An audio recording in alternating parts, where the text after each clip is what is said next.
Ngayong gabi nito ay spoken poetry na kung saan ay sarili ko pong ginawa. Ang pamagat po nito ay pangunawa at payapa ang pangarap ng tibo at bakla. Pagising sa umaga, pagmulat ng mata,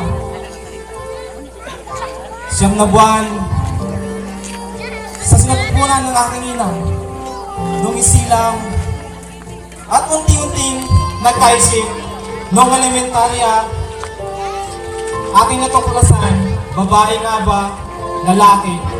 Ngunit sa pagkakataon, aking namalayan na ako isang tibo o bakla. Akala ko, mag-iya ako. Dahil pinakita ko yung totoong pagkatao. Ngunit sa bandang akala, lahat nagbago. Pang-aapi, pangungunyat ng ibang tao ang aking natatamo. Ngunit sa paglipas ng mga taon, ipinilit kong ipakita kung ano ako at sino ako. Ngunit patuloy rin na akong inaapi at inaapakan ng nakapaligid sa aking mundo. Kaya tingin ko sa sarili ko, tao pa ba ako? O iba na ako sa mga taong nakapalibot o nakaharap ko? Nung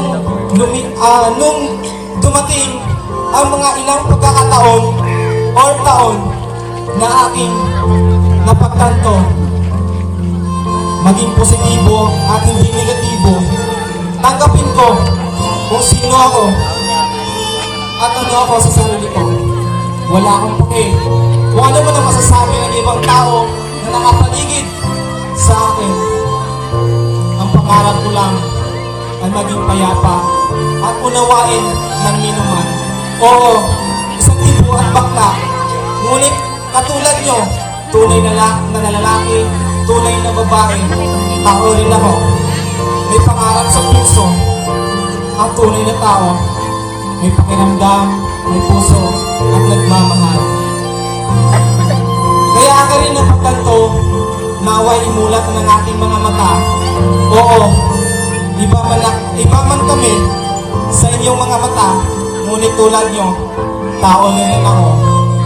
Tao rin kami na nangarap ng payapa at pag-uunawa.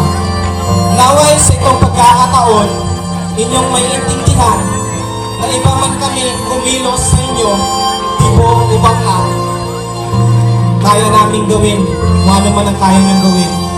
Kaya dapat ating isipin na hindi kami iba sa inyong mga mata. Yun lamang po at maraming salamat.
Nahuli sila sa droga. Tapos yung iba minsan nasa salvage, di ba?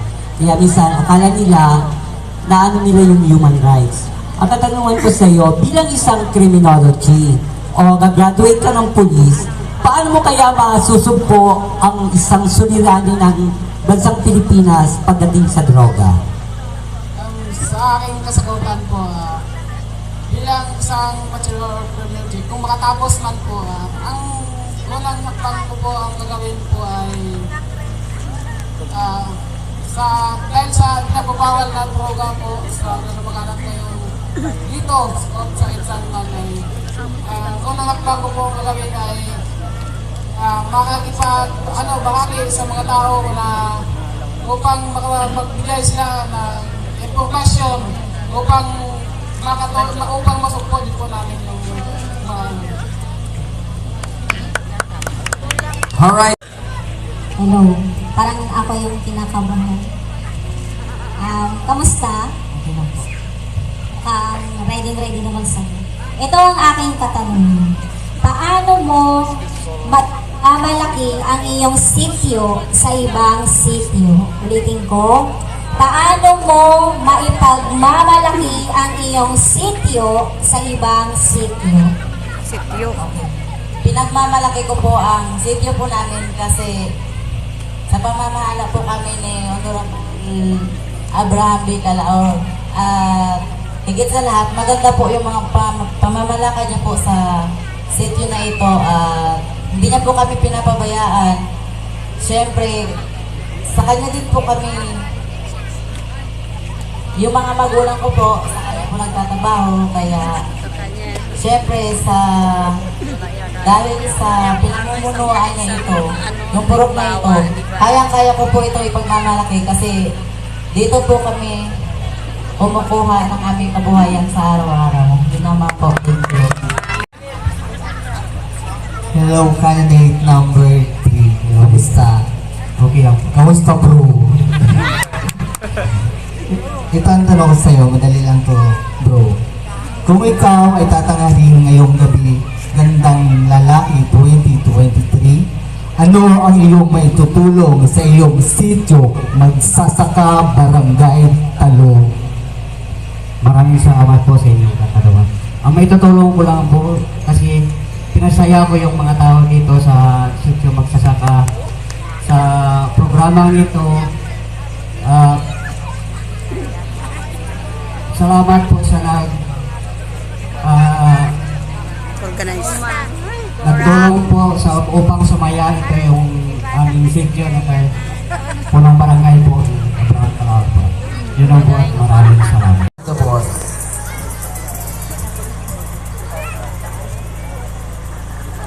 Hello. Bilang isang mag-aaral, ano sa iyo ang kahalagahan ng edukasyon? Ulitin ko ang katanungan. Bilang isang mag-aaral, ano sa iyo ang kahalagahan ng edukasyon at bakit? para po sa akin, ang edukasyon po ay importante sa lahat na magkaroon tayo ng edukasyon upang halimbawa kung makatapos din tayo ay makatulong din tayo sa ating mga magulang dahil ang edukasyon po ay naka-importante sa lahat at yung lamang po.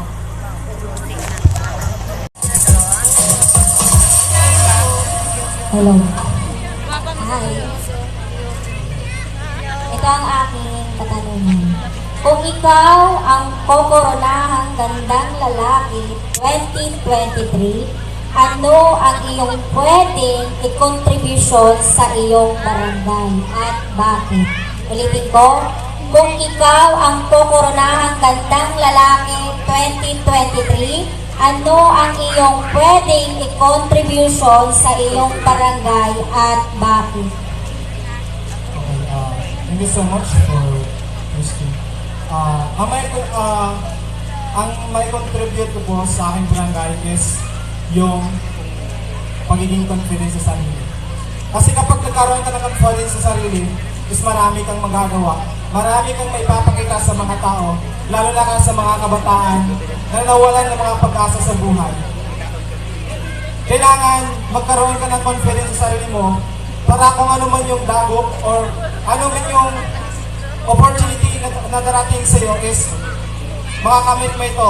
Makakamit mo ito dahil mayroon kang confidence sa sarili mo. At yun lang po at maraming salamat.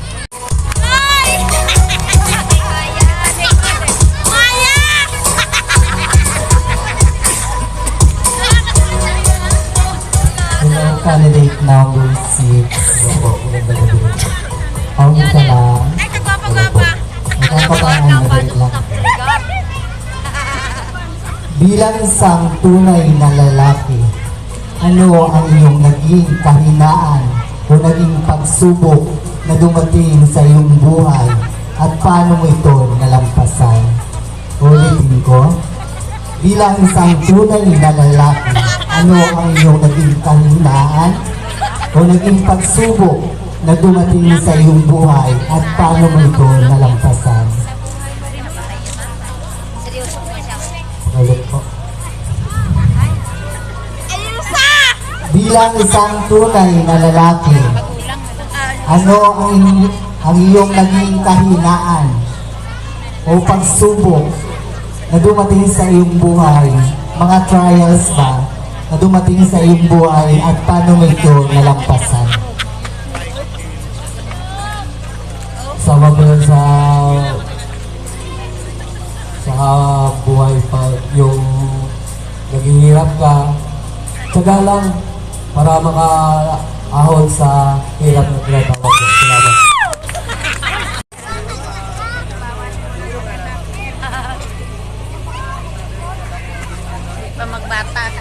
Hello po, candidate number 6. Galing po. Sa panahon ngayon, uso ang sakit na dingding. Paano natin maiiwasan ang sakit na dingding? Ang ganda rin po. Hindi ko na po yung tanong. Tulong-tulong po lahat ng mga bahay po dito para maglinis ng palibot para magkalayo po sa tinggi po. Yun lang po. Candidate number 5. Kamusta naman? Kinakabahan ka ba? Okay lang. Okay, this is your question. Ano sa tingin mo ang magandang naidulot ng ganitong event sa ating mga manunood? Ulitin ko. Ano sa tingin mo ang magandang naidulot ng ganitong event sa ating manunood? Okay, maraming salamat po sa iyong katanungan. So, it is the answer. So, ang magandang naidulot po sa akin dito na naidulot sa akin is yung how to show your confidence to others. Diba? Kaya, kapag nagkaroon ka ng confidence sa sarili mo, may pakita mo sa ibang tao kung ano ka at sino ka at magagaya ka na rin nila. At saka hindi lang po yun, nagbibigay din sa akin ito na kung saan mas palakasin pa yung kalooban na mayroong kakahinaan sa iyong sarili naman po. Maraming salamat.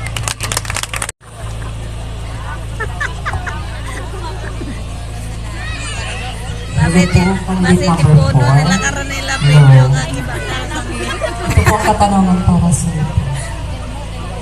Kung ikaw man ang mapili sa gandang lalaki sa gabing ito, anong aral ang matutunan mo? Ang aral ay natutunan ko ay maging masaya ako dahil maraming taon nagsuporta sa gabi nito at sa lahat, pati na sa kay Kapitan Abraham Flower Senior. Yan po. Maraming salamat. Palakpak naman kay candidate number 1. Ayan.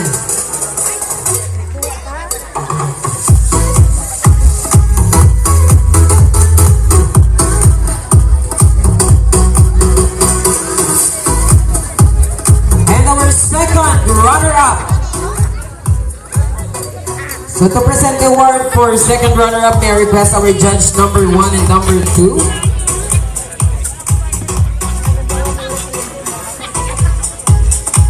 And our second runner-up, sino kaya?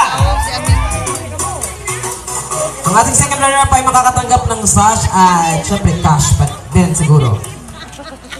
Our second runner-up is candidate number 6.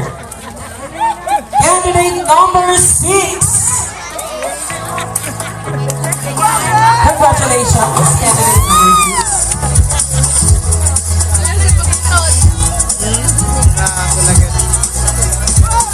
And we have 2 remainings who will be the first Gandang Lalaki 2023 right here at Sitio Magsasaka, Barangay Talog, no? So sana kung sino man ang manalo sa inyong dalawa, pag-uwi ninyo ay magkapatid pa rin ang kuringan ninyo. At pakibalik yung kurtina na yan kung sino man ang nagmamayari niyan. Okay, so I'm going to announce our first ever Gandang Lalaki. Grabe, halatang-halata talaga magkapatid kayo pare. Ayan. Na-imagine nyo yung mga sarili nyo ganito. Okay lang yan, no? So, sana hindi kayo palungin pag-uwi ni tatay. Ayan. So, our Gandang Lalaki 2023. Sino kaya? So, yung hindi ko mababanggit, siya yung first runner-up. Of course, so banggitin natin yung title. Our Gandang Lalaki 2023 is now under that candidate number 1. Maraming salamat po sa inyong lahat. No? So malapit na, paghiyug-yugan na ang lahat. Alright, our Gandang Lalaki or Sexy Papa 2023 is now under that. Congratulations! But before that, may I request our Barangay Captain and our Burok President to present our Sexy Papa 2023 Award and also our Chairman of the Board and Judge number 5 to present the first runner-up. And our Sexy Papa 2023, congratulations! Candidate number 5!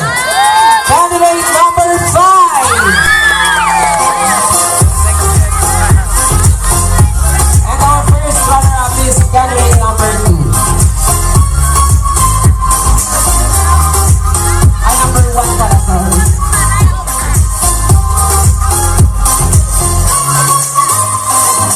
Congratulations to all the candidates and to all the winners of our Sexy Papa 2023. So may I request our Sangguniang Kabataan Chairman daw po for the awarding of ball games. Bago tayo mag-end,